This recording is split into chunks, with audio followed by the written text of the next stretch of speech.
Coach, I'm from Turkey. I'm here. Yes. هلا للمدرب، أنا تركية، أنا هنا في المباراة الأخيرة حملت راية فلسطين. هل تشاركنا مشاعرك في هذه اللحظة؟ وهل ستكررها مرة أخرى غدا إن تفوقتم على الأرجنتين؟ طبعا ورحب بالشعب التركي كله.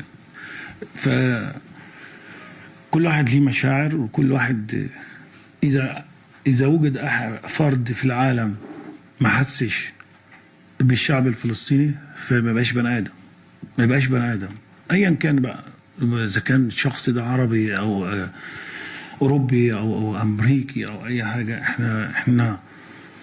إحنا في حالة، إحنا دايما حتى الشعوب اللي في أوروبا وفي العالم في أمريكا لو في حيوان حد قاسى عليه أو أذاه بتطلع حقوق الإنسان وحقوق الحيوان وحقوق الدنيا كلها.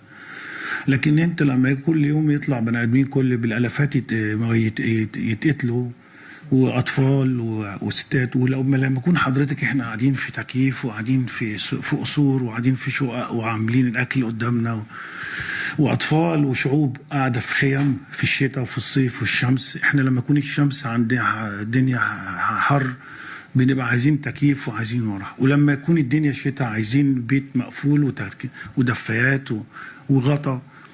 الشعب الفلسطيني قاعد في العراة، يعني أطفال ما بيصعبش علينا، أطفال اللي احنا بنشوفهم مش لاقيين ياكلوا، اللي هم فيه المرض والوباء اللي ممكن من قلة الأكل ومن قلة النوم من قلة العيش.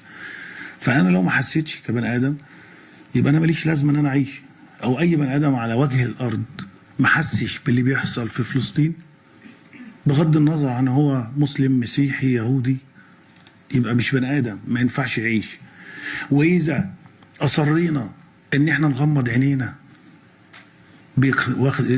ناخد قرار، واللي في الناس اللي في إيدها القرار تحط نفسيها وتحط ولادها إن هم يقعدوا يوم واحد بس، حتى يقعدوا في الشارع في الشمس وفي المطر وفي الساعة، يقعدوا بس كده يجربوا هيعيشوا إزاي.